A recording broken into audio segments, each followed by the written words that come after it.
Aux effluves des émanations du chaudron, découvrez l'univers initiatique de la Wicca, de la sorcellerie et des mystères.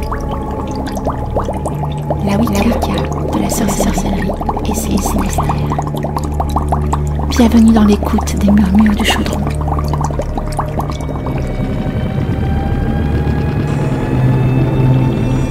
Eh bien, coucou mes très chers amis de Witches Radio, on se retrouve en ce samedi soir, spécial Murmure du Chaudron, en compagnie donc d'Elisa et de Sylvia. Coucou les amis. Bonjour, salut.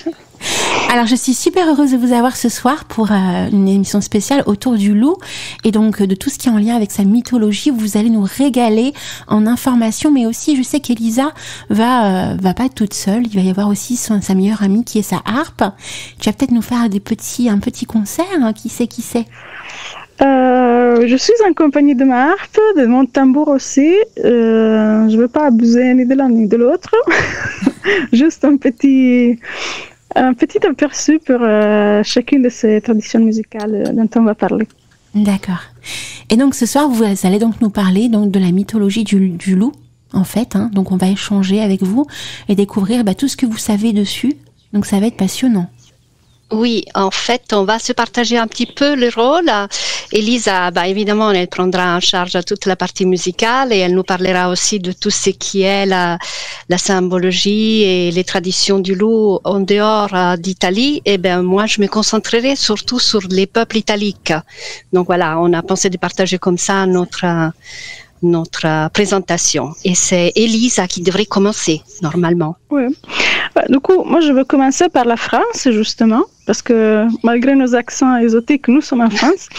Et je voudrais vous parler d'une histoire qu'on retrouve souvent dans les récits inspirés au folklore. En particulier, ici, c'est le folklore du Berry, dans lequel on parle du meneur de loup. Le meneur de loup est un sorcier, tout d'abord.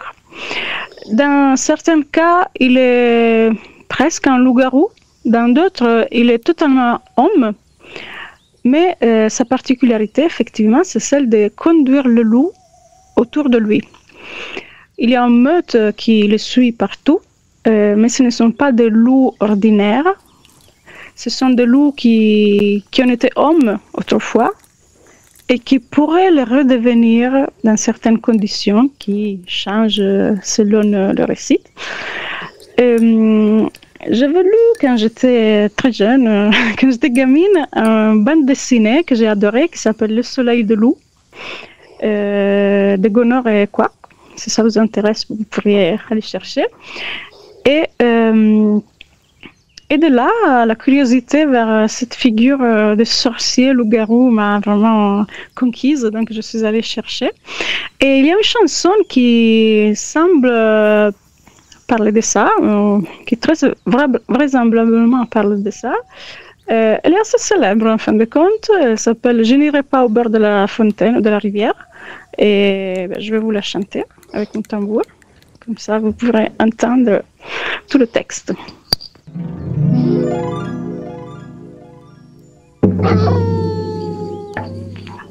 Je n'irai pas au bord de la rivière, je n'irai pas si mon amour n'y est pas. Je n'irai pas au bord de la rivière, je n'irai pas si mon amour n'y est pas. Je menais le loup, laissez-moi faire. Je menais le loup loin des chevaux. Le menais le loup, laissez-moi faire. Je menais le loup loin des chevaux. Les jours semblants au bord de la rivière, les blancs s'en vont, les rouges resteront. Les blancs s'en vont au bord de la rivière, les blancs s'en vont, les rouges resteront. Je menais le loup, laissez-moi faire. Je menais le loup loin des chevaux. Je menais le loup, laissez-moi faire. Je menais le loup loin des chevaux.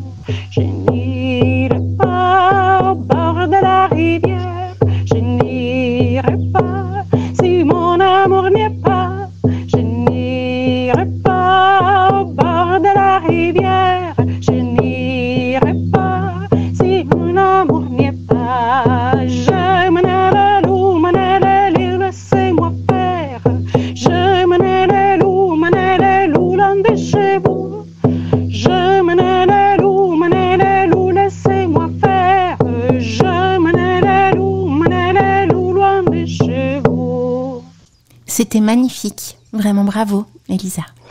Merci. Super. Alors, pour les auditeurs qui ne le savent pas, tu chantes beaucoup aussi avec Mirzine. Oui. En duo. Voilà. Surtout en duo avec lui. Oui. Et ça, c'est une chanson qu'on a fait la semaine dernière.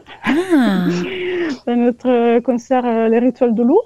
Mais tout d'abord, je l'avais sortie pour une conférence avec Sylvia, justement, sur le loup.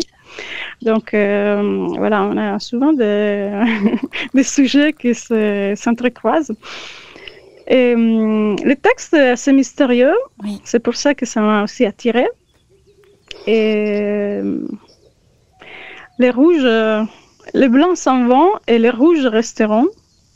C'est toujours des couleurs alchimiques, comme dans d'autres chansons que j'ai trouvées ici et là. Et on se demande qu'est-ce que ça voulait dire à l'origine, mais que je sache, toutes les significations ne sont plus là. Alors quand je t'écoutais chanter, Elisa, j'avais l'impression d'être autour d'un feu et ça faisait vraiment très chaman en fait, très chamanique. Ouais. C'est mon tambour ça, c'est un tambour chamanique, ce n'est pas un tambour de concert. D'accord. Il a été réalisé selon mes souhaits personnels, donc j'espère qu'effectivement, oui, il véhicule un peu de son âme. Ah ouais, moi je me suis cru, ça y est, j'étais dans la forêt. En pleine nuit, autour d'un feu avec toi, en train de chanter, c'était magnifique, vraiment. Non, vraiment très beau, merci à toi. Donc tu es aussi avec Sylvia, alors c'est vrai qu'on n'a pas fait la présentation en tout début d'émission, et donc Sylvia, est-ce que tu peux un peu te présenter, parce que maintenant on a compris qui est Elisa. D'accord, me présenter c'est toujours un peu difficile en fait, parce que moi je peux dire que comme profession officielle, je suis enseignante. J'ai fait aussi des cours d'italien, langue et culture italienne, mais à la base, je suis une historienne de l'art avec un parcours d'archéologie et surtout, voilà, j'aime bien tisser, créer des liens entre l'art, l'archéologie, la symbologie ancienne. Donc, c'est sur ça qu'on s'est croisé avec Elisa, qui est une amie, mais avec laquelle on partage beaucoup de choses et ça nous a permis de construire ces animations, conférences, qu'on sait aussi non plus comment appeler. Et le thème du loup, c'est un thème qui nous est particulièrement cher à toutes les deux, hein. C'est un animal bon maintenant réévalué, mais c'est vrai que c'est un animal qui me parle depuis toujours, rien que parce que je suis née à Rome. Donc Rome, elle est issue d'une louve nourrice, voilà. Et en plus, mon envie, c'est surtout comment dire, de faire connaître des aspects moins connus même de la culture italienne, parce que là, vous parliez de chamanisme, justement. Et là, je me suis plongée depuis un moment sous les études des peuples italiques, donc ceux qui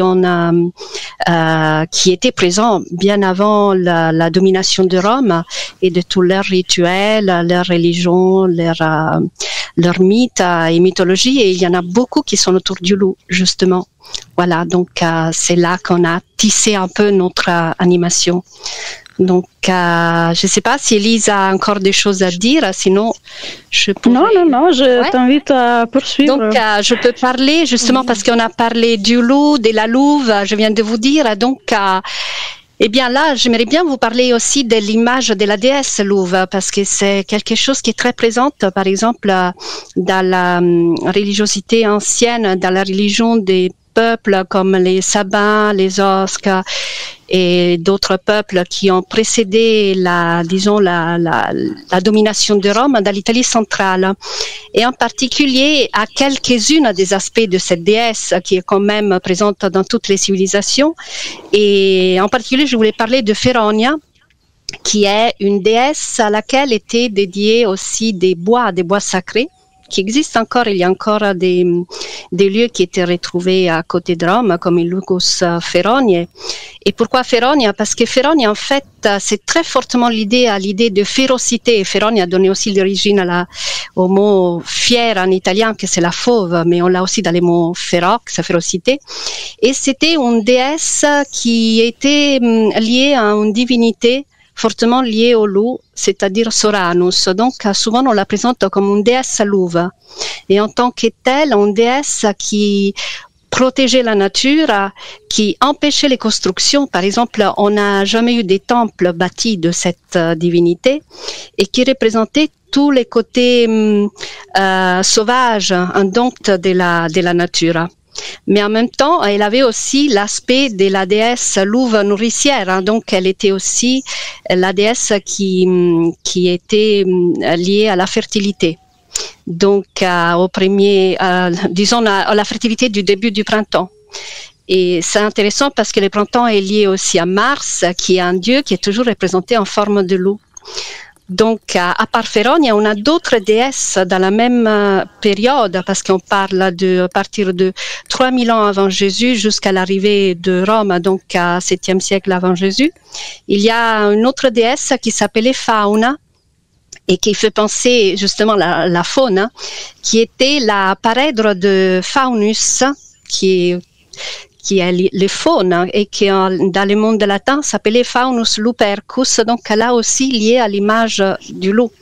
Donc les loups étaient très souvent présents dans ces peuples qui d'ailleurs étaient des peuples de bergers, mais qui avaient une vision des bergers que j'oserais dire différente des bergers d'aujourd'hui, dans le sens que pour ces bergers, le loup était un animal sacré et pas forcément un ennemi.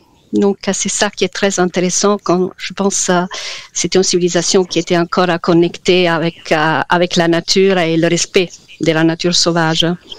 Et pour terminer, il y a un autre visage d'une autre déesse qui était Acca Larentia, qui était lié à la légende de Romulus et Rémus, parce que dans les légendes la mythologie plus récente, celle qui est liée à Rome, Acca Larentia était la nourrice qui s'était occupée de Romulus et Rémus, les fondateurs de Rome, après qu'il était retrouvé par les bergers qui les avaient retrouvés allaités par une louve.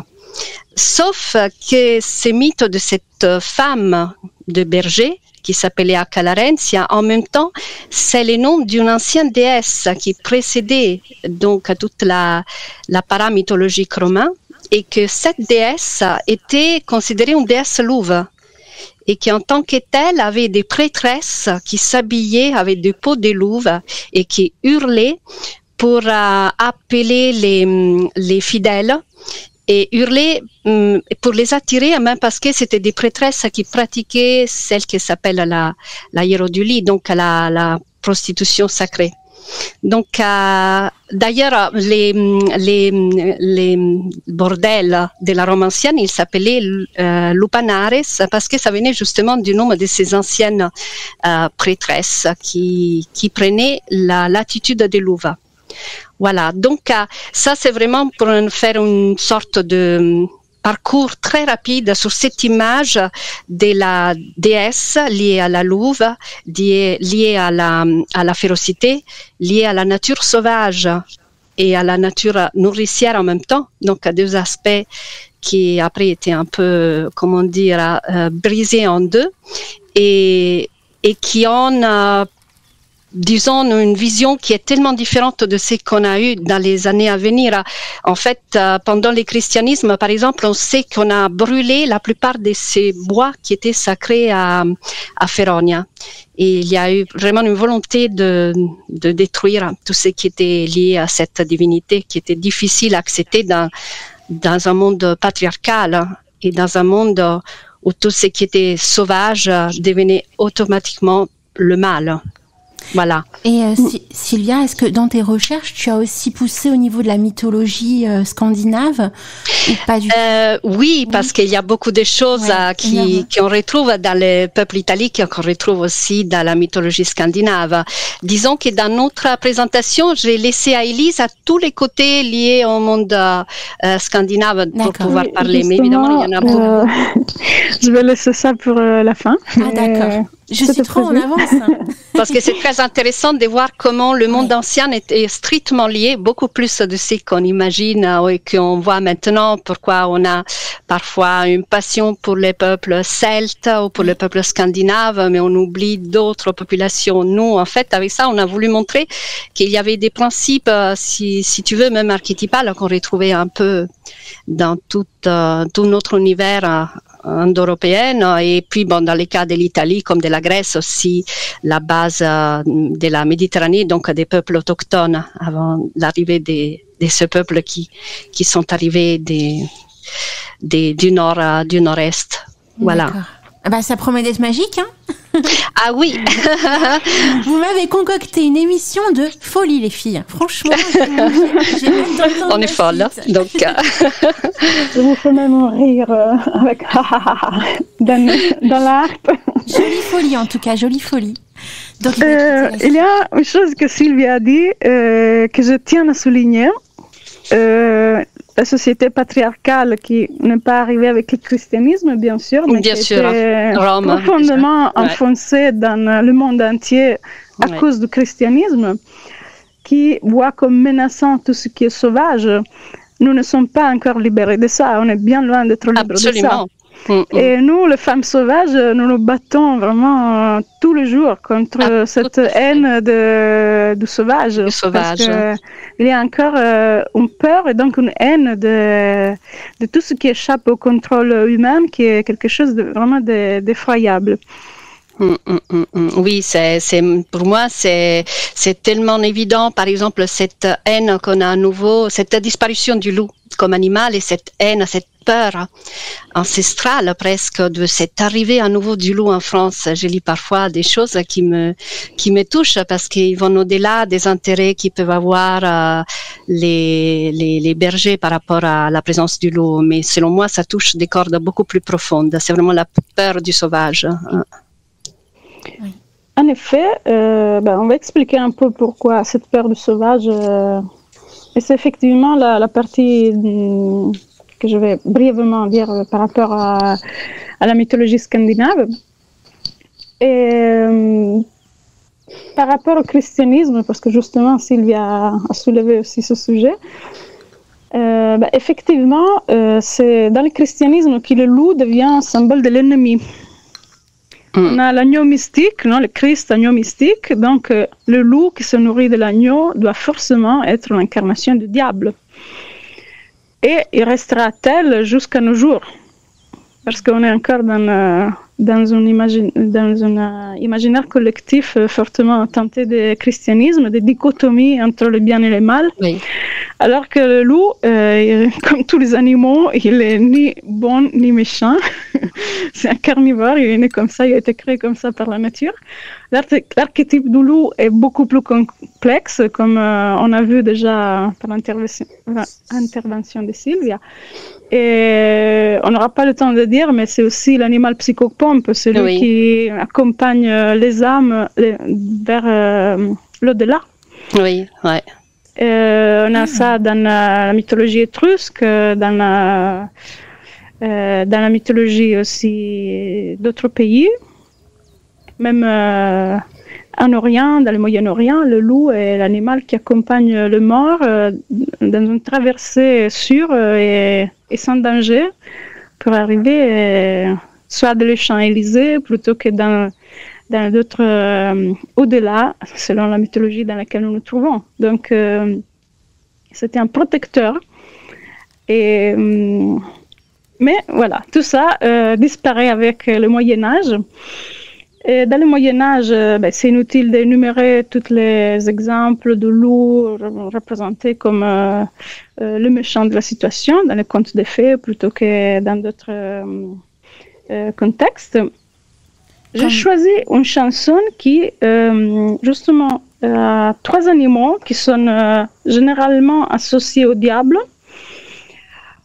Même dans la Divina Commedia, la louve apparaît pour représenter l'avarice, l'avidité. Aussi dans le folklore breton, parce qu'on est vraiment dans un imaginaire collectif global. Dans l'imaginaire breton, il y a une chanson qui est ultra célèbre, je pense que tout le monde la connaît. J'ai vu le loup, le renard et la belette. Et oui. Ce sont trois animaux qui sont associés au diable. Le loup pour sa féroce, sa dangerosité, tout ça. Le renard pour sa ruse. Et la belette aussi, parce que c'est un animal qui se faufile partout. Et souvent, dans le conte de sorcières, les sorcières se transformaient en bellettes. Et si quelqu'un arrivait à les blesser, le jour après, on retrouvait la femme est soupçonnée d'être sorcière, blessée dans son lit. parce qu'elle avait retrouvé la forme humaine. Chauve-souris, chouette, belette, ce sont des animaux nocturnes qui échappent au contrôle et qui représentent souvent la sorcière. Donc le loup, le renard, la belette, ce n'est pas des animaux choisis à hasard.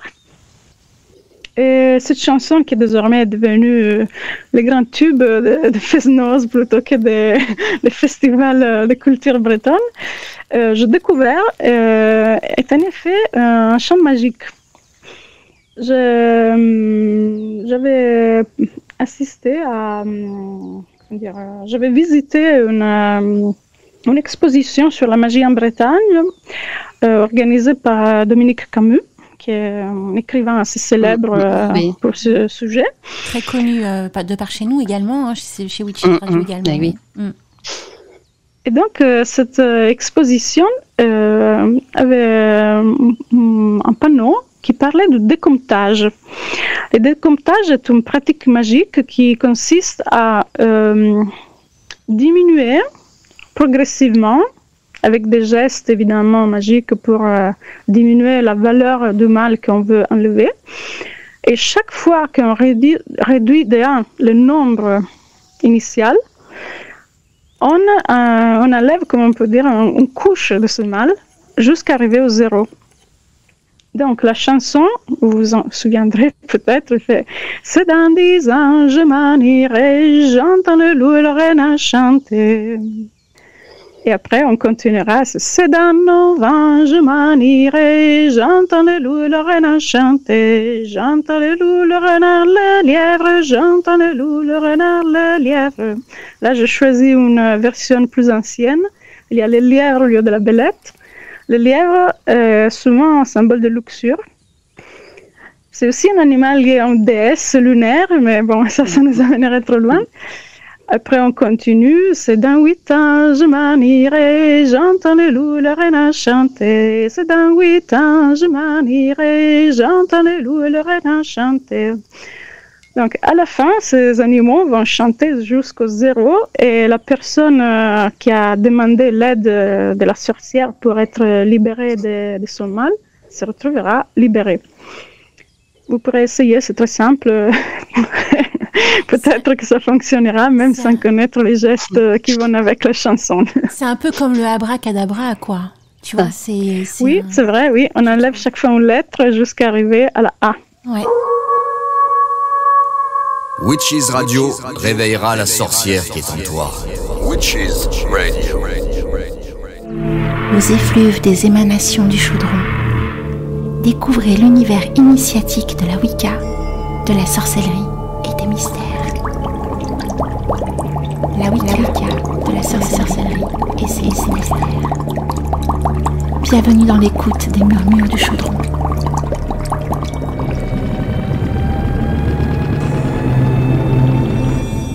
Et dans l'essence du loup, guide, psychopompe, comme on dit, donc le guide pour l'au-delà, qui accompagne l'âme dans l'au-delà.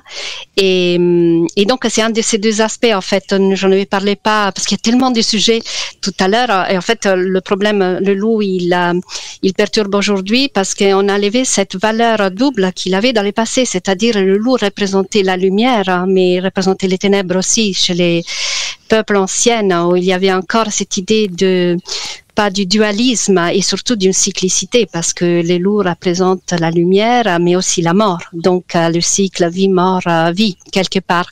Et comme je parle du loup guide, je voulais, comme c'est moi qui parle d'Italie, en fait, du peuple italique, je voulais vous parler d'un phénomène historique très intéressant qui remonte justement à cette période. Quand je parle de peuple italique, tout le monde plus ou moins connaît les Étrusques, mais en fait, les centres sud d'Italie étaient habités par de nombreux peuples qui avaient presque tous des origines indo-européennes et disons, une culture plus ou moins commune. Et dans ces cas-là, ce phénomène dont je vais parler s'appelait le ver sacrum, que ça veut dire le printemps sacré. Et c'était, disons, un phénomène qui permettait à ce peuple de se distribuer le long de la péninsule italienne, parce que c'était des peuples semi-nomades. En fait, pour chaque printemps, les enfants, les animaux et toutes les récoltes qui naissaient entre mars et avril étaient dédiées aux divinités. Donc, ils devenaient des sacrati, comme on disait, sacrés. Et quand ils rejoignaient l'âge adulte, pour l'époque, ils devaient partir pour aller chercher de nouvelles terres. Mais ce départ était sous l'égide de la sacralité. Donc, normalement, il y avait tout un rituel et surtout, ils devaient suivre un animal totem. Et la plupart des peuples, il avait 3 totems. C'était le pic vert, qui était un animal dédié à Mars, sacré à Mars, les bœufs et le loup. Surtout les loups, à tel point qu'en Italie, il existe encore des peuples qui ont la racine loup dans leur nom. Par exemple, les Lucani de Lycos, gli Irpini de Irpos.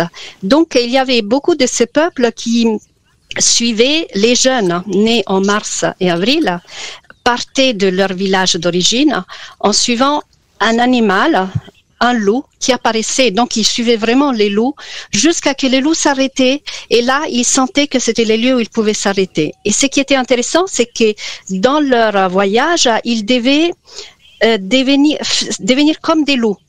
S'ils suivaient les loups. Donc, se comporter comme des loups, qui était une chose qui faisait souvent, même dans le passage entre l'enfance et l'âge adulte. Il devait toujours passer une période comme un passage rituel où il devait aller vivre dans la nature et se comporter comme des loups. Donc, être demi-habillé, chasser comme les loups, un petit groupe. Donc, les loups devenaient vraiment un modèle de vie. Et dans ces cas-là aussi, ça permettait la diffusion de ces peuples le long des Apennins, de cette partie d'Italie. Donc, ce Versacrum, il a été témoigné aussi par des écrivains romains. Hein. Donc, on sait que c'était quelque chose qui était très souvent appliqué. Et on raconte que, en fait, il devait faire ça parce qu'il y avait eu un tabou qui était un frein par un de ces peuples. Donc, les dieux avaient envoyé une malédiction. Et pour pouvoir passer cette malédiction, les peuples ils devaient sacrifier tous les nouveau-nés d'une certaine période. Jusqu'à quand Mamerte, qui était Mars de ces populations, décide plutôt de ritualiser cette expiation de ces tabous en créant ce type de migration contrôlée et sacrée à travers l'animal guide. Donc voilà, ça c'était une autre chose que je trouvais très intéressant parce que d'un côté met en évidence le côté sémi-nomade de ces peuples et de l'autre côté de l'importance qu'ils pouvaient avoir les loups parce que quelque part ils devenaient un peu l'ancêtre de la nouvelle population. Donc, on revient sur le fait qu'une des raisons pour lesquelles beaucoup de ces peuples se considéraient eux-mêmes les fils du loup. Voilà. Alors Sylvia, en fait, quand tu me parles un petit peu donc de cette sorte d'initiation en fin de compte, hein, oui, voilà, oui, absolument. Ça me rappelle aussi l'initiation de Merlin, en fait, quand il se retrouve l'homme animal dans la forêt, l'homme sauvage, bien sûr. Sauvage. Mais c'est totalement ça, je trouve. Alors c'est marrant que ce soit lié à toute la mythologie un petit peu italienne au niveau du loup. Oui. Oui. Le loup, il faut pas oublier que c'est l'Italie et surtout cette zone-là d'Italie, les Apennins, le loup n'a jamais disparu. Et les bergers continuent encore à vivre en bonne relation avec les loups. Et une chose intéressante, on a encore la transhumance dans cette partie d'Italie. Donc, les bergers, ils traversent les deux côtés de l'Italie avec les troupeaux et apparemment, les voies qui suivent pour la transhumance sont les mêmes tracés de ces voies qui étaient suivies par les anciens peuples pendant le Versacrum. Donc, il y a comme une ligne de continuité avec des traditions très anciennes. D'accord. Voilà, ceci explique cela, quoi. Quelque part, oui, c'est ça. Ouais. Et donc, ça, c'est pour ce qui concerne le Versacrum. Après, j'ai parlé tout à l'heure du dieu Mars, parce que les Romains, ils avaient adopté le panthéon grec, en fait, Apollon, Jupiter, en transformant les noms. Mais dans quelques cas, il avait, comment on peut dire, il avait ajouté sur des anciennes divinités qui existaient avant les Romains et il avait superposé des éléments, des divinités qui venaient de Grèce. Par exemple, je parlais de Mars. En fait, Mamerte, qui était le Mars de ces peuples-là, il était le dieu de la guerre, mais il était aussi le dieu de l'agriculture. Comme quoi, on revient sur ces choses il y a ces concepts que pour nous sont très séparés. La vie, la mort, l'amour, la guerre. Et pour le peuple ancien, il n'y avait pas cette dichotomie, il n'y avait pas cette division noir, blanc, voilà. Donc ça aussi, je pense que c'est quand même très intéressant comme idée. Et le Mamerte, son symbole était le loup. Witches Radio réveillera la sorcière qui est en toi. Witches Radio. Le loup dans le monde scandinave. Donc, ce que tout le monde connaît, je pense, c'est l'aspect apocalyptique du loup, c'est-à-dire le loup Fenrir qui va dévorer le monde le jour du Ragnarok. Donc c'était prévu, c'était déjà prédit par les voyantes dans la Voluspa que Loki engendrait un fils qui dévorerait le monde. Et ce fils, c'est Fenrir. Donc Loki, qui est un dieu, même si apparenté avec les géants, qui a forme anthropomorphe, on peut dire, il peut engendrer un fils qui est totalement loup. Et les dieux, évidemment, essayent de prévenir cette catastrophe, donc ils arrivent à créer des liens pour retenir Fenrir, mais 2 fois, il va les casser. La 3e fois, ils arrivent à l'enchaîner avec une chaîne magique qu'ils ont créée par des procédés avec des matériaux magiques. Et finalement, Fenrir sera effectivement enchaîné à jamais, jusqu'à la fin du temps. Et, le loup, dans la mythologie scandinave, est souvent vu comme celui qui dévore le soleil, qui dévore la lune. Il y a effectivement 2 autres loups qui sont cités toujours dans les Edda, qui le jour du Ragnarok vont dévorer la lune et le soleil. Mais en effet, le cours de la lune et du soleil dans le ciel sont provoqués par ces loups qui les poursuivent. Donc voilà, finalement, ils arrivent à les rattraper et les avaler. Donc la vision du loup comme créature vorace qui a un appétit tellement grand qu'il peut dévorer le monde entier est là aussi dans la mythologie scandinave. Même si nous savons que l'Edda a été écrite comme la plupart des poèmes mythologiques, ils n'étaient pas écrits, ils étaient racontés oralement, chantés, on peut dire oralement. Ils ont été écrits dans l'époque chrétienne, mais quand même, nous savons que dans le monde scandinave, le loup est surtout le grand dévorateur. Il faut considérer qu'à cette latitude, le loup pouvait être dangereux plus que dans notre chère Italie, parce que c'est une terre beaucoup plus avare. Donc le loup pouvait être plus souvent affamé et se prendre contre les hommes. Et, dans la mythologie scandinave, il y a aussi une autre figure, par contre, de loup qui s'associe à celle du loup protecteur. Ce sont les Ulfhednar. Les Ulfhednar sont souvent au nombre de 12, nombre symbolique, et ils sont couverts de peau de loup, et ils sont là pour protéger un roi plutôt qu'un dieu. C'est souvent un dieu qui est protégé par les Ulfhednar.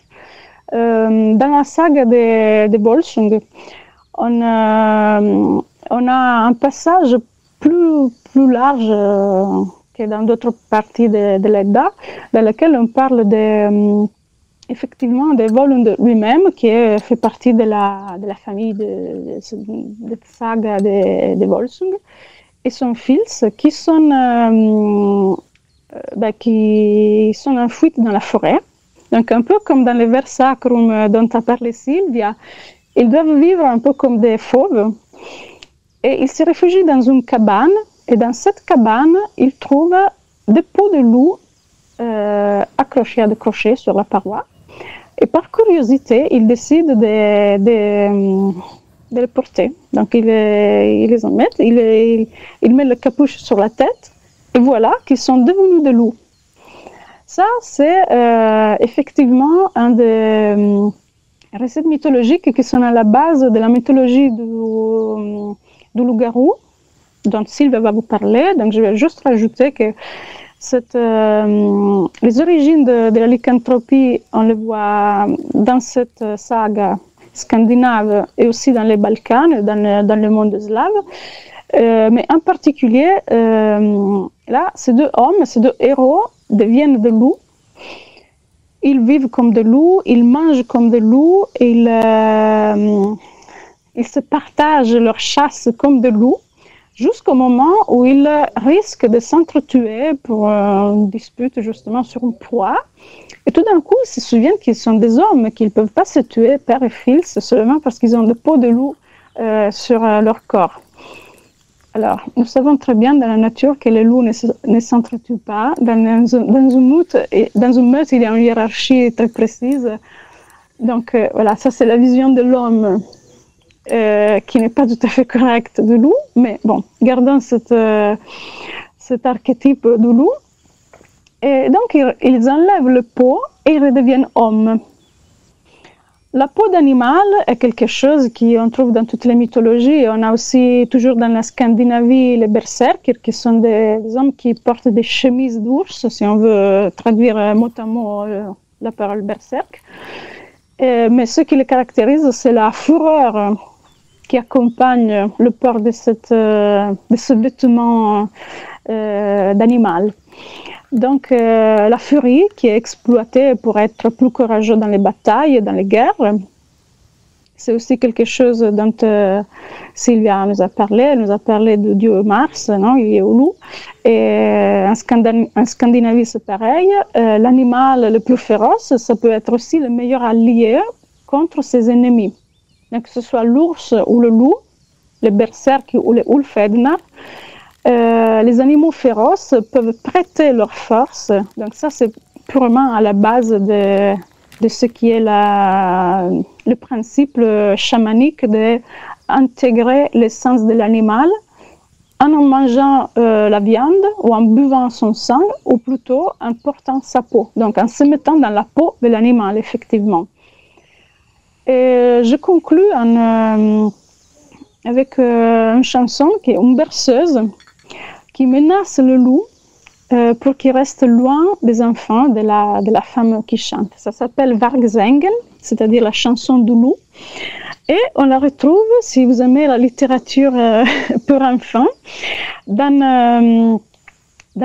le roman Ronja, la fille du brigand, de Astrid Lindgren.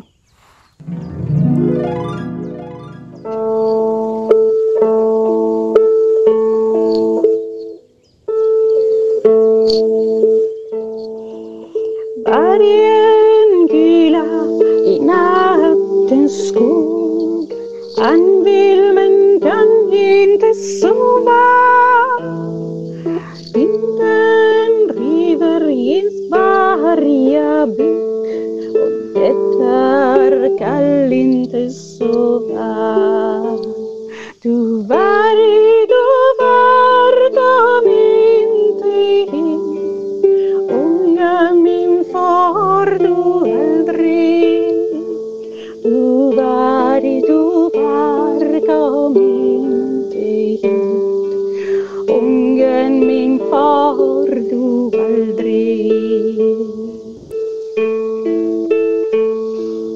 Vargen gula i nattens skog, ylar bunkar och knaggar. Injagsskagen en grisesvans som passar i darja magar. Du var kom inte hit, ungen min far du aldrig. Du var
Ungen min far nu aldrig.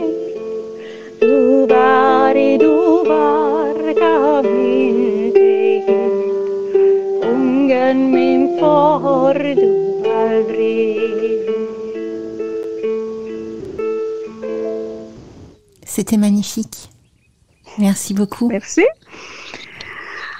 Moi, je pense avoir donc conclu. Je laisse Sylvia à son dernier sujet.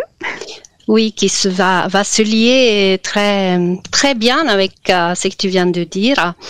Donc, je vais commencer déjà à vous parler de ce Monte Sorate. En fait, au nord-est de Rome, il y a un mont qu'on appelait la Nef des Dieux. C'est une montagne en fait qui se trouve sur une plaine, donc on le voit partout. Donc il est assez, comment on peut dire, il est assez impressionnant rien que pour ça. En plus, comme cette région est toute volcanique, à la base de ces volcans, il y a des bouches avec des sorties de vapeur qui vient de la terre, parce qu'on est à côté des anciens volcans éteints. Donc tout ça a créé dans ces lieux une aura de sacralité qui remonte à très loin. Il y a des archéologues qui ont fait des fouilles et ils ont trouvé des témoignages de rituels déjà à l'époque néolithique dans cette zone. Et en particulier, là, je veux en parler par rapport à la légende des Irpi Sorani, qui étaient des prêtres loups, qui sont quand même dans une aura assez mystérieuse, parce que il y a une légende qui raconte que ces prêtres étaient en train de faire un sacrifice au dieu Soranus, qui était Suri pour les Étrusques, que c'était en forme d'Apollon, mais un Apollon avec un côté obscur. Et des grands loups étaient arrivés et ils avaient volé la viande du sacrifice, et ils s'étaient éloignés en courant, allant dans des cavernes profondes. Les prêtres, ils les ont suivis, ils sont allés dans la profondeur de ces cavernes pour récupérer le butin, mais en fait, sans savoir, en fait, il était en train de persécuter l'animal totem de Soranus. Donc pour ça, il était puni. Et toute la population a dû subir une épidémie comme une peste très très grave qui avait commencé à tuer toute la population. Jusqu'à quand, en interrogeant les dieux, on avait su que les prêtres qui avaient fait cet acte, donc d'aller persécuter l'animal sacré de Soranus, pour expier, devaient vivre 7 ans comme des loups. Donc, ils ont été obligés de se mettre eux aussi de peau de loup, de vivre comme de loups, de chasser comme de loups, de organiser toute leur vie pour 7 ans comme des loups, comme s'ils étaient des hommes loups. Et grâce à ce rituel, en fait, il n'y a plus la peste, qui d'ailleurs est liée à Apollon aussi en Grèce. Ça, c'est intéressant. Et depuis, il y avait des familles qui étaient quelque part, il était les prêtres qui devaient par des périodes vivre comme des loups et devenir les prêtres de ce dieu Soranus. Voilà. Et ensuite, il paraît dernièrement au niveau archéologique, on est en train de se pencher aussi sur le fait que cette tradition qui était reconstituée à travers ce conte mythologique était avant liée à la déesse Féronia, dont j'ai parlé tout au début, la déesse louve, et que ce type de rituel était lié à la déesse qui d'ailleurs était considérée la parèdre de Soranus. Alors, cette histoire, ce rituel, est liée peut-être aussi à l'idée de lycanthrope, de loup-garou, mais vu comme quelque chose de sacré, quelque chose de terrible mais sacré, pas forcément démoniaque comme ça a été après dans la récupération du christianisme, comme on revient sur ça. Et à tel point, il y a encore des traces, on peut dire, à niveau anthropologique, parce que dans cette région, et je le sais aussi directement parce qu'une partie de ma famille, elle vient de la zone de l'Ombrie, à Bruce, donc on est dans l'Italie centrale, il y a des légendes encore de loup-garou. Moi, j'ai eu des contes de ma grand-mère qui me racontaient d'un tel que la nuit, il hurlait à la lune parce qu'il était un loup-garou. Par contre, il n'y a pas ces côtés démoniaques et sataniques liés au loup-garou.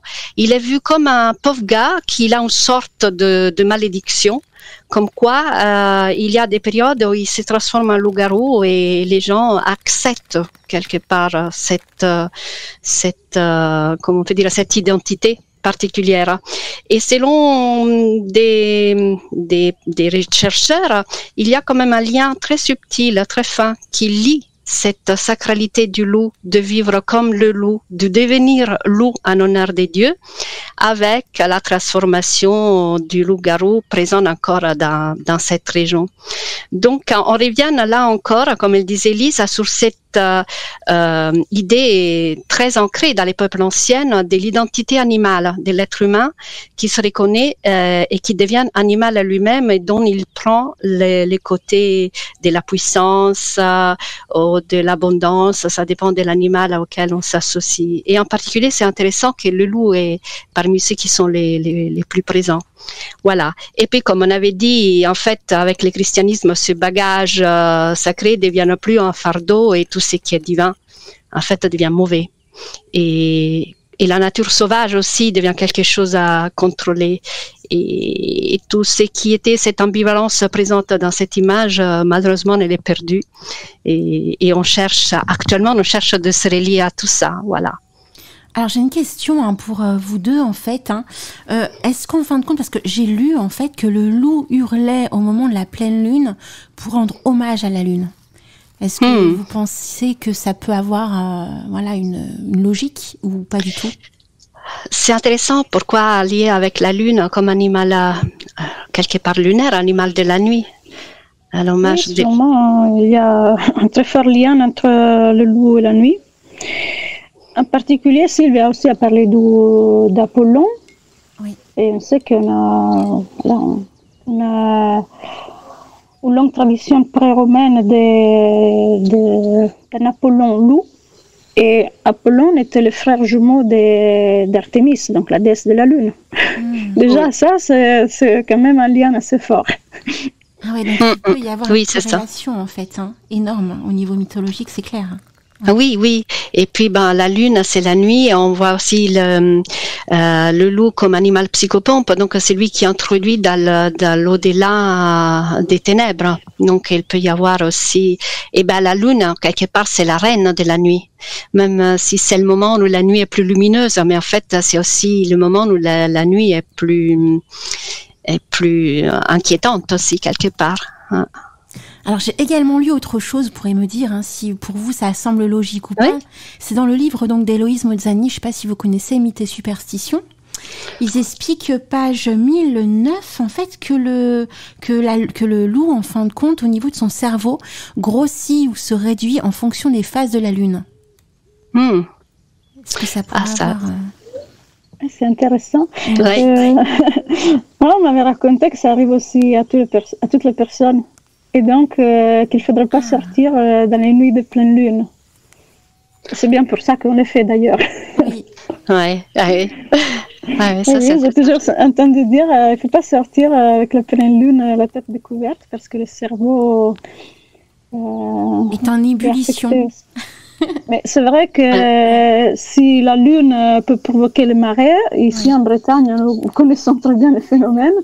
Le corps humain est composé de 70% d'eau ou chose comme ça. Donc, c'est sûr que les influx de la lune sont forts.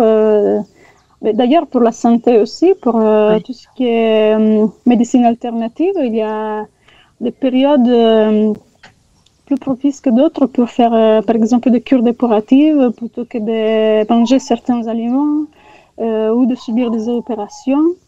Et mon naturopathe, par exemple, avec la lune, elle est maniaque. Donc, je suis sûre qu'il y a quelque chose aussi de scientifiquement explicable. Après, moi, je ne suis pas scientifique, mais il y a de la matière là-dessus. Il y a matière à réflexion.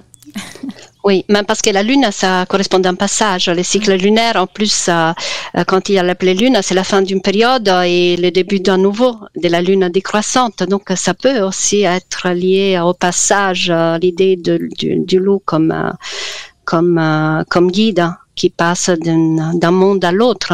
Il y a plein de choses. Je pensais aussi que, par exemple, je vous parlais de la tradition du loup-garou encore présente jusqu'à il y a très peu. Une des techniques qu'on utilisait pour un loup-garou, pour qu'il redevienne homme, c'est de lui jeter de l'eau ou de le jeter dans une fontaine. Donc, à l'eau qui rendait le loup à nouveau humain. Et ça, c'est intéressant parce que comme tradition, je l'ai entendu seulement là-bas. Et c'est pas l'eau bénite, hein, c'est l'eau, tout simplement. Donc, l'eau et la lune aussi, ça me fait penser à des liens assez intéressants. Voilà. Ben, c'est justement, là, on revient du coup au premier sujet, les meneurs de loups. J'avais oublié de dire pourquoi je n'irais pas au bord de la rivière, parce qu'en effet, ce qui sépare ce loup, on peut dire, surnaturel de loup naturel, c'est que le loup, la meute du meneur de loup ne peuvent pas traverser l'eau. Voilà, tu vois. Donc, les sorciers et les sorcières, ils peuvent pas traverser de cours d'eau, et c'est comme ça qu'on les reconnaît, et c'est aussi comme ça qu'on se protège d'eux, en restant de l'autre côté de la rivière. Ah ben oui, donc tu vois, l'eau est présente aussi dans ces cas-là. Très intéressant ça. Hein. D'accord. Là, je découvre des choses. Hein. On espère bien, c'est sûr. Mais toi aussi, tu nous as dit des choses. Tu vois, on vient de découvrir des petites informations que tu nous donnes.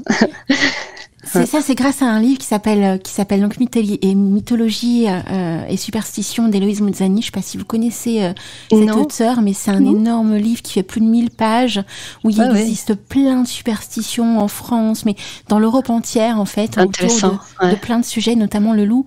Il y a plein de pages sur le loup, et c'est vrai que vous m'avez appris beaucoup de choses qui ne sont pas dans ce livre. Donc j'en ai pris plein les mirettes avec vous. Donc un énorme merci. Merci à toi. Witches Radio réveillera la sorcière qui est en toi. Witches Radio. Aux effluves des émanations du chaudron, découvrez l'univers initiatique de la Wicca, de la sorcellerie et des mystères. La Wicca, de la sorcellerie et ses mystères. Bienvenue dans l'écoute des murmures du chaudron.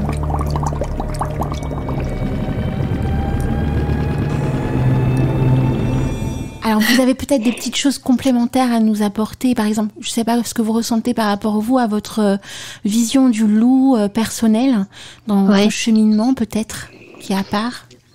Elisa, je te laisse la parole. Mon lien personnel avec le loup. Je pense que nous avons tous un lien avec le loup. Mais, comment dire, j'ai jamais vu un loup à l'état sauvage. Parce qu'on m'a jamais permis de traverser, par exemple, le parc de la Mayenne, là où on dit qu'il y en a beaucoup la nuit, parce que le loup se cache pendant le jour. Mais j'ai rencontré des loups dans d'autres contextes, c'était des loups en état semi-sauvage. Et je dois dire que l'émotion est très forte. Ce qui m'a vraiment frappée, c'est leur regard. Parce que, en particulier, la première fois, c'était dans un parc en Suède, et je m'étais penchée pour voir s'il y avait des loups dans l'enclos de loups, et juste à ce moment-là, il y en avait un qui trottait juste contre la limite de l'enclos, et il avait levé les yeux sur moi, il avait des yeux verts, et j'étais restée figée comme ça à dire « tu es magnifique ». Après, c'est sûr qu'ils font aussi peur parce qu'on le voit quand ils se disputent ou quand ils ont leurs histoires de hiérarchie, et je vous assure que ce n'est pas comme entendre des chiens grogner, c'est tout autre chose. Mais je pense que ce qui nous lie au loup, c'est vraiment une similarité. Parce que l'homme aussi peut faire peur bien plus que les animaux, je trouve. Oui. Donc, moi, personnellement, j'ai rencontré les loups, oui.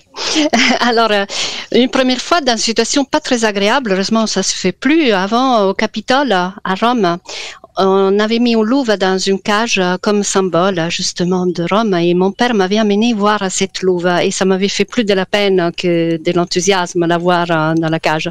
Heureusement qu'on n'a plus cette technique barbare, hein. Et la deuxième fois, non, c'était justement sur les montagnes du pays d'origine de mes grands-parents et j'ai vu un loup, mais sauf que lui s'est barré, donc j'ai vu son arrière. Hein. Quand il m'a vu, il s'est barré parce qu'il y a encore des loups. Donc c'était vraiment une rencontre où c'est moi qui lui ai fait peur quelque part. Et par contre, oui, comme elle disait Elisa, ce qui me frappe beaucoup, c'est le regard dans l'eau. Le loup a des paillettes dorées dans les regards. Il a quelque chose de particulier. Et personnellement, j'ai commencé ma vie avec une grande peur du loup. Moi, j'avais peur que la nuit, le loup venait me manger. Et puis après, il est devenu vraiment... c'est presque banal à dire parce que c'est souvent pour beaucoup de personnes, mais pour moi, c'est un animal qui m'est vraiment très, très proche pour peut-être aussi des origines, parce qu'il représente un animal persécuté aussi. Et avec lui, on persécute tout ce qui est sauvage dans notre monde. Peut-être c'est ça aussi, c'est symboliquement très fort. Et puis le fait que quand je suis arrivée ici en France, le loup avait disparu. Et quelques mois après que je suis arrivée, le loup des Apennins, donc les loups d'Abruzzes, ont traversé toute l'Italie et sont revenus peupler le sud de la France. Ça aussi, j'avais trouvé ça qui était génial. Voilà. Et après, je pense que c'est pas que nous, je pense que pour la plupart des gens, dans un sens comme dans l'autre, le loup parle. Hein, et même pour ceux qui ont vraiment la grande peur du loup, il faut s'interroger pourquoi. Voilà, parce que c'est aussi notre côté ombre, un peu, le loup. Alors, ce serait pas parce que, en fin de compte, parce que là, je vous écoute toutes les deux, c'est vraiment passionnant, par rapport à ce regard perçant qu'il a, on a la sensation qu'il arrive à lire à l'intérieur de nous. Oui, il y a ça, bien sûr. Hein. Il y a ça, et puis ce côté qu'il peut avoir une expression d'une douceur incroyable et après montrer dans vraiment un clin d'œil son côté le plus sauvage, le plus inquiétant. Avec quand il grogne, quand il montre ses dents, ça devient vraiment. Et peut-être que c'est ça, nous on a du mal aussi l'idée de savoir fusionner ces deux aspects de la nature, même de la nature humaine, peut-être, ce côté de douceur et ce côté de férocité. Je pense que ça aussi, hein. C'est vrai que j'avais pas pensé de cette manière-là, mais je trouve ça très logique, en fait. Effectivement. L'appréhension des deux côtés, ombre et lumière, quoi. Oui, exact. Oui. Et en effet, j'en profite aussi pour soulever un autre sujet qui m'a un peu frappée dernièrement. On est un peu dans la mode de voilà, le loup, ce n'est plus seulement un animal qui fait peur, mais c'est aussi un animal admiré. Et donc voilà que se développe un peu la mode du chien-loup. Alors j'ai récemment parlé avec des personnes qui ont accueilli des chiens-loups qui n'arrivent pas à s'intégrer dans la vie humaine. Ce sont des personnes qui travaillent avec les chiens.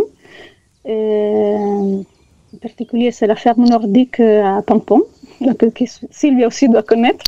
Oui. Et ils nous ont parlé de la tristesse de ces animaux qui sont moitié loups, donc qui, comme tous les animaux sauvages, ils ont un côté très craintif et très instinctif.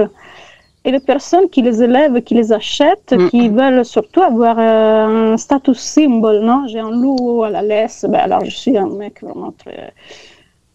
non, il faut respecter les animaux aussi quand ils sont en partie domestiqués et surtout quand la domestication de l'animal, c'est une responsabilité. On ne peut pas lui donner une vie seulement pour qu'il nous représente selon la lumière qu'on voudrait donner, la lumière sur laquelle on voulait être vu. Parce que eux, ils vivent une vie pénible à cause de ça. Donc, notre orgueil ne doit pas les amener à devoir vivre de cette manière. Ce sont des animaux qui ont besoin de sécurité, qui ont besoin de vivre parmi les arbres, dans des espaces ouverts, ils ont besoin de courir beaucoup. Il y a des gens qui les achètent pour habiter dans un appartement en ville, avec plein de stimuli, de bruits, d'odeurs qui les affolent. Et souvent, ces chiens-loups vivent vraiment une vie impossible pour eux. C'est une autre manière d'apprivoiser la nature sauvage, quelque part. De dominer la nature et de la contrôler. D'imposer l'humanité où l'humanité ne devrait pas aller. Il y a quand même des limites. Il faudrait qu'on apprenne à respecter nos limites. Il y a un endroit pour l'homme, il y a un endroit pour la nature. si l'homme peut s'associer à la nature, parce que nous en faisons partie d'ailleurs, alors c'est très bien, on peut se mélanger. Mais si l'homme doit imposer sa réalité à la nature, alors il vaut mieux qu'il reste à sa place. Ça, c'est l'idée de limiter. Oui. Ouais. C'est l'idée de limiter notre présence dans la nature à ce qu'elle est. Et pas de dominateur. En fait, c'est un peu ça l'idée de contrôleur de tous les autres aspects de la nature. Hein. En fait, rester à notre place. Ouais. Ce que d'ailleurs dans le monde ancien était un concept très présent. Il y avait des limites sacrées et ils n'étaient pas là par hasard et chacun avait sa place. Et on arrivait à s'harmoniser. Oui, j'avais parlé des lucus, luci, donc ces bois sacrés qui existaient autour dans les Latium, à l'Ombrie, qui en fait, il était la plupart du temps infranchissables. Donc c'est une manière aussi de garder une limite entre le monde civilisé, entre guillemets, et la nature qu'il fallait respecter. Voilà. Et qui après était brûlé, il était brûlé pendant les premiers siècles du christianisme parce qu'on voulait aussi imposer la nouvelle religion. Voilà, c'est un peu ça. D'accord. Alors effectivement, quand je vous écoute, surtout donc Elisa, effectivement, tu as bien raison. Le problème de l'homme, c'est toujours son ego, hein, on est d'accord. Donc quand il prend un loup, un chien loup, après ils peuvent aimer les chiens loups, hein, c'est pas le problème. Mais quand il s'expose comme ça pour montrer cette supériorité à l'autre, bah c'est pas franchement tip top. On est bien d'accord. Il y a pas de respect de l'animal et même de soi-même hein, en soi. Donc non vraiment, merci. Donc en tout cas les filles pour cette magnifique émission. Qui était merci à toi. Merci à toi. Et franchement, n'hésitez pas à nous recontacter si vous souhaitez reproposer des thématiques dans cette même esprit. Hein. Pourquoi pas citer l'un des 3 animaux. Donc là, vous nous avez cité le loup, mais on pourrait parler du renard, de la belette ou même du lièvre. Un chantier, on a plutôt les oiseaux. Oui. Sylvia. Oui. Mais il y a un thème très intéressant que c'est la déesse oiseau dont on parlera parce que oui, là aussi il y a un lien avec les sorcières, les rapaces nocturnes, les oiseaux aussi, il y a des oiseaux psychopompes aussi dans le monde celtique, dans le monde donc, le hibou, la chouette par exemple. Animaux psychopompes, non, dans le monde celtique c'est les cygnes. Les cygnes qui étaient liés à Apollon aussi. Ouais. D'accord. Le cygne, donc ça devrait être. Ouais. Ça va être passionnant, le cygne. Hein. Ah oui, il y a beaucoup de choses à dire sur les cygnes, en effet. Ah ouais. D'ailleurs, je salue Mimi Mireille parce que je ne sais pas si vous le savez, mais Mimi Mireille fait une éphéméride chaque dimanche matin dans le Réveil des sorcières. Et en fait, dans cette première partie d'éphéméride, elle met en avant un animal, un oiseau. Et elle est passionnée, comme vous, de la nature et des animaux.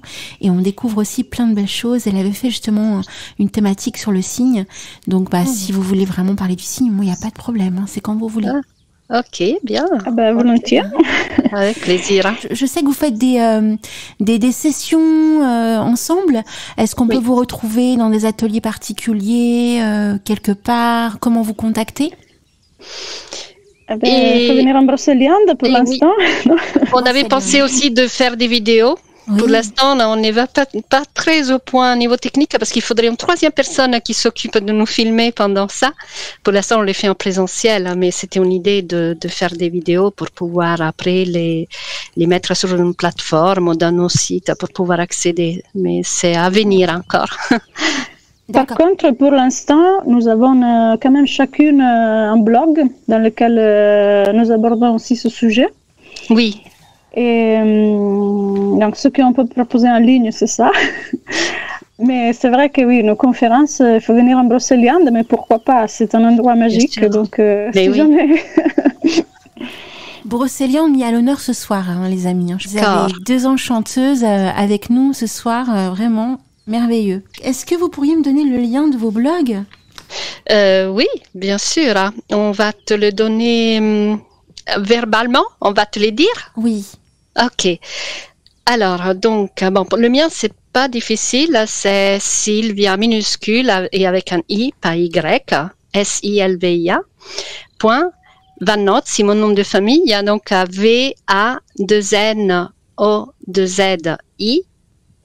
point, net. D'accord. Et pour Elisa? Et pour moi, c'est aussi mon prénom et nom, donc ElisaNicotra.fr par contre.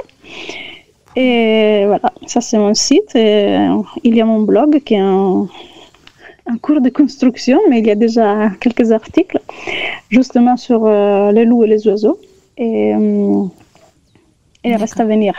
Et en effet, ce travail sur les loups, je l'ai aussi approfondi encore plus parce que mais ça c'est une spoiler pour l'année prochaine. Je suis en train d'écrire un roman dont un des protagonistes c'est en effet en partie un loup. Donc je voulais bien être documentée, mais bon. Il va sortir cette année en italien, donc il faudra du temps pour que ce soit... Et c'est un spoiler aussi, je peux dire que c'est très intéressant parce que j'ai eu l'honneur de commencer à le lire pour faire une relecture. Donc, Ah oui, Sylvia, c'est ma relectrice d'honneur. Donc, c'est vraiment bien, ouais. Et le titre, on peut avoir en exclu le titre ou pas du tout? Oui, au moins le titre, oui. Ça s'appellera Les chants du Dieu sauvage, justement. On peut rester dans les thèmes qu'on a abordés jusqu'à présent. Le chant du Dieu sauvage. Ça m'a l'air magnifique, dis donc. J'espère. Je ferai de mon mieux. Très intéressant, ouais.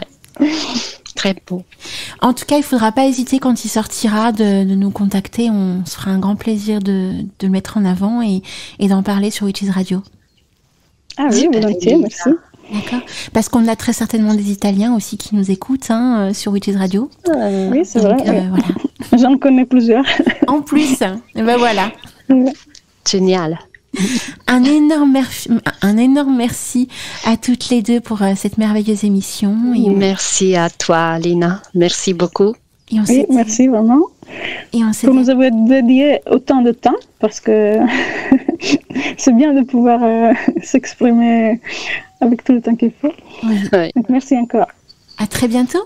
À bientôt. À bientôt. Witches Radio. Les sorcières dansent sur le son de Witches Radio.